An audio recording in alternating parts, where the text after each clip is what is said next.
It's done, it's done, it's done. Joy Around the World is finally finished, and I'm so excited to share the joy I had making it with you all. First, I have to show you the fabric I have prepared for this quilt. So I had actually previously thought about doing a different laundry basket quilts pattern because I love this Joy line, and I think it would have worked, but then when I saw Joy Around the World, especially in this collection, I just couldn't resist, and an around the world quilt is on my quilting bucket list, so I figured I would just kill two birds with one stone and make this work. Also, I believe I was thinking for the other quilt pattern that I was going to use a half yard bundle, and those were all sold out, and it was also pretty difficult to get my hands on all of these options. So I was really grateful that this 1/8 yard bundle would work for something like this. So I'll go ahead and take this pattern out of the plastic bag so you don't get any sort of glare, and we can go through what I'm thinking. So for the blocks, there are 15 fat quarters. So instead of the fat quarters, I have 30 something fat eighths, so I'll just get a little bit more color variety in there. And then for my border, which you can see is this low volume background color, I went with this skew. Then for my binding, I decided to do this pink fabric. I think this is really pretty with the cranberries in it. And then of course for my backing, I have been sitting on this for a while. I purchased this over the summer actually when this collection first came out, and I just fell in love with it. For those of you who have been watching my channel since then, you have seen this before, and now we are much closer to putting it to good use. So I think that is going to make a beautiful quilt, and I'm really excited to see how it all comes together. Now let's do the fun thing and get all of these fabrics laid out so you can see them. That's my favorite part of quilting videos. Although this is my favorite part, it's always a little bit sad cutting the beautiful packaging too, because it's just, you want to display it. I know a lot of people do that, but I don't have a ton of display room, so we have to work with the materials I have as soon as possible to make room for more materials. So I'll just lay these out, that way you can see them. And I love how this is Christmas fabric without being like traditional Christmas. It's a traditional kind of colors and prints, but not traditional Christmas. So I just think it's an interesting take on the season. And I'm sure if you only used certain fabrics and paired them together, you know, it definitely wouldn't read Christmas. But it's pretty hard to get away from Christmas when you're pairing reds and greens. It's so pretty. Here's my backing.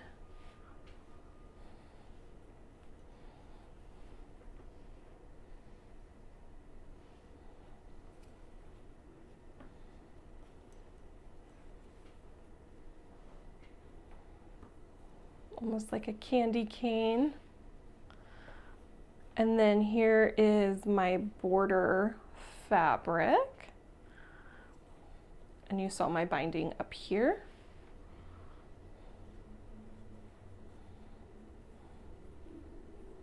I love these greens. Green is one of my favorite colors to wear. I don't know if those of you who are familiar with having your colors done, I am a deep autumn, and so like these warm colors, warm browns, warm greens, these are supposed to be the ones that make my features pop. This olive is really funny. I like black olives, I don't like green olives. I don't know if that's a hot take, but I like the fabric. Oh, and this color green is just one of my favorite shades of green.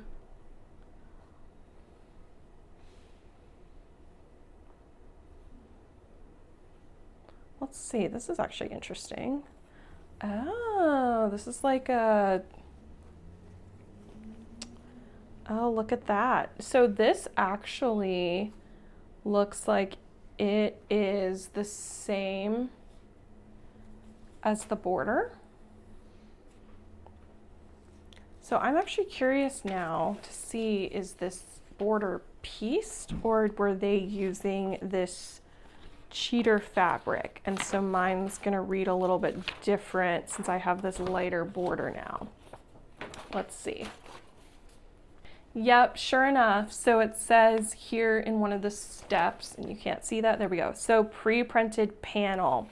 So I did miss that. That is helpful information. I think this quilt is still gonna look beautiful even without the piecing in the border.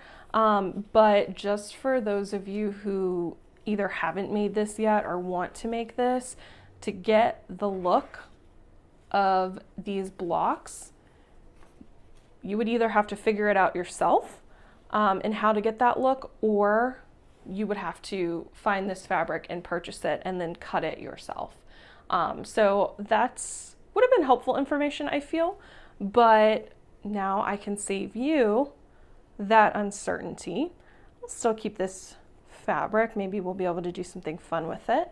But I do have too many fat eighths anyway, so this might be one that I end up discarding. But I think it's still gonna look pretty because, like I said, I have this fabric that I think will be a nice frame around my Around the World quilt top. Before I iron out my fabrics, I wanted to go ahead and lay things out so I knew the order of the strips that I will make for this quilt. So first of all, what I did was took a look at this color diagram here, and I'm just holding it with the majority of it off camera. So I'm not giving away the pattern, but just so you can see this part, because there is this color diagram to show you how to lay out your fabrics, and you have to make 14 of these 15 strip panels to make the quilt. So as I said before, I am using fat eighths instead of fat quarters. So what I did was I laid out all of my fat eighths and then I paired them together with colors that have about the same value. So that way these match up in the order that I need them to match up. So what I did was, again, about the same value. They're not perfect because they're not duplicates, but they give you, you know, fairly close to the same look. And that way it'll keep the color placement of my strips as consistent as possible. So I have 1 to 7, and then 8 to 14, and then 15 here. So I'm gonna make a conscious effort to keep everything together and in order as I am pressing my fabric, but just wanted to give that little tip in case you are in the same boat and also trying to stay organized as you piece. Usually I would cut everything, but in an effort to stay organized on this project because it's just so important, I'm gonna go ahead and sew my rows together of what I just cut out. So this is fabrics 15, 14, 13, and 12. And I'm just gonna sew that section for all of my rows. So we will just be basically doing a lot of strips, and then I will meet you back for our next round of cutting.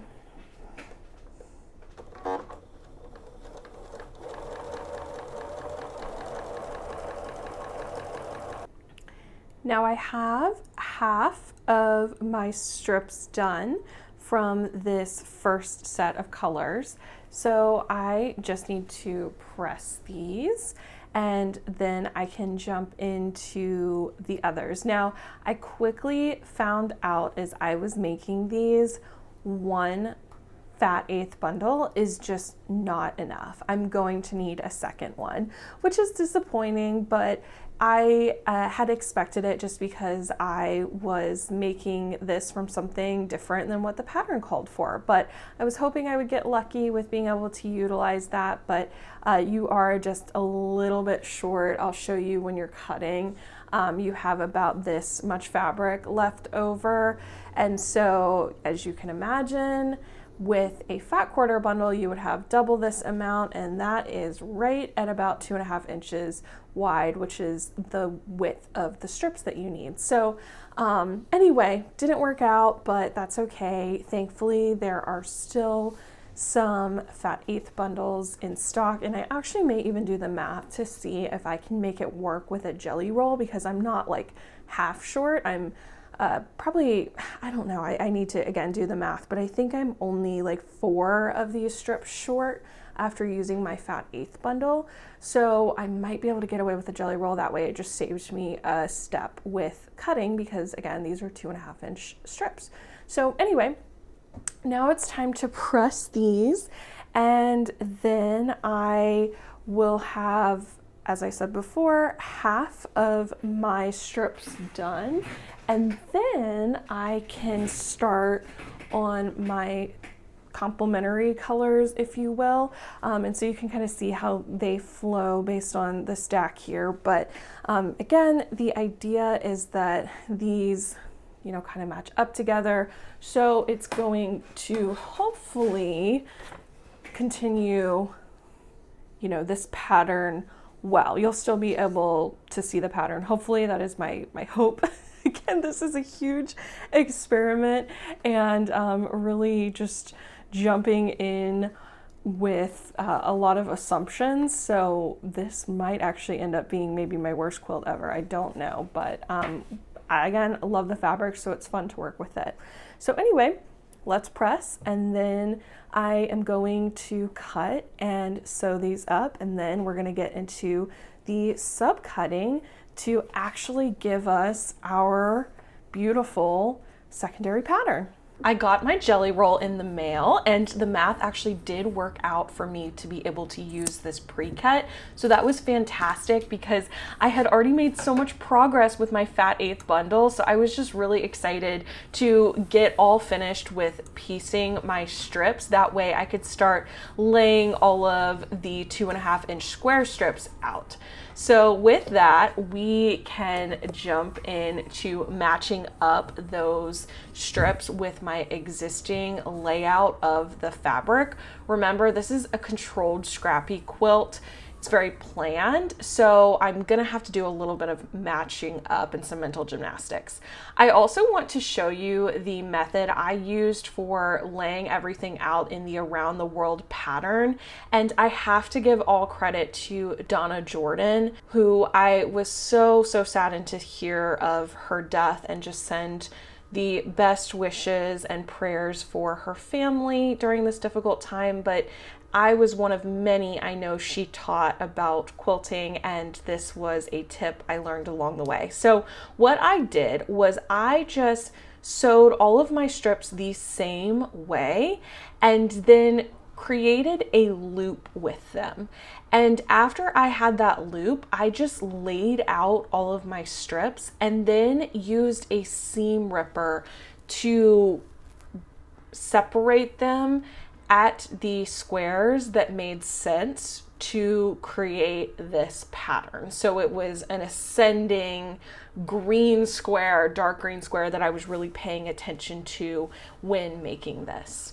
I just felt that helped keep me organized, and it created a uniform system of operations for me, so I didn't have to constantly refer back to the pattern or piece anything differently. So thank you so much, Donna Jordan. Your legacy lives on. Now this is a quarter of the quilt, which is so exciting. A little less than a quarter actually, and so I really just need to make 3 more of these.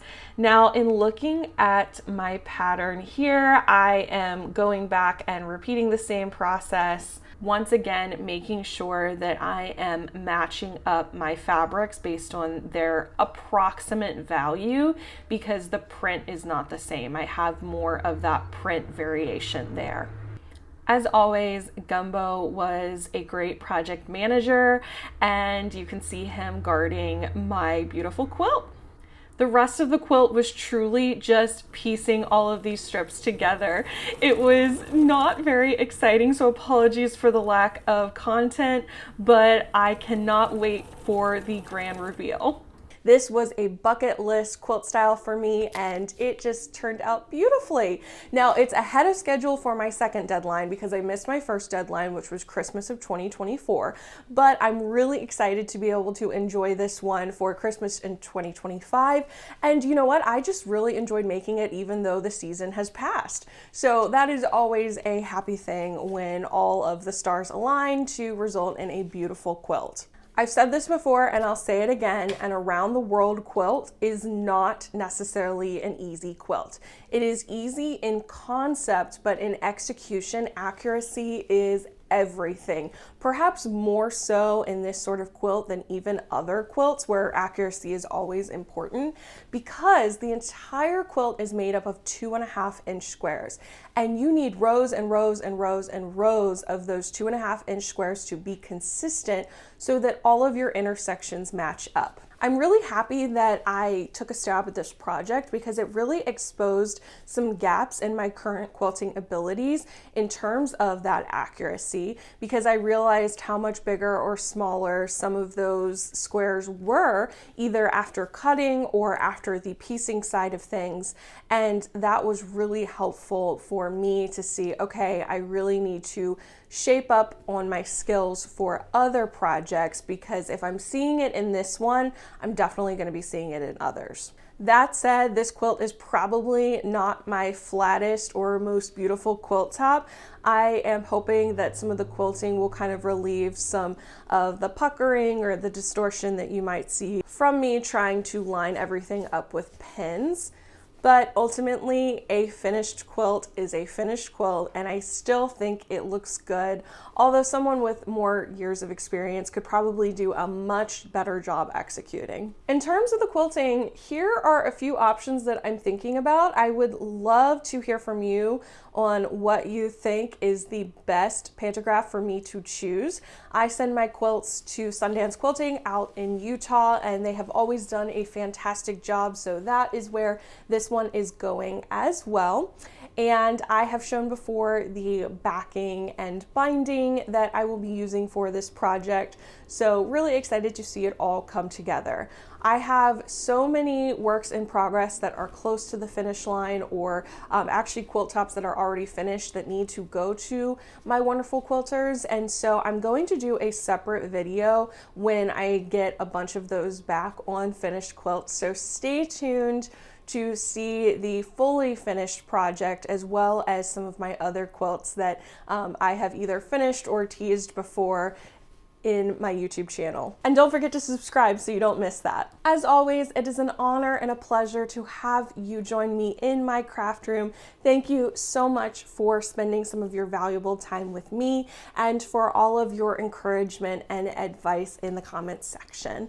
I appreciate you today and always. Thank you for joining me, and until next time, happy quilting. Bye-bye.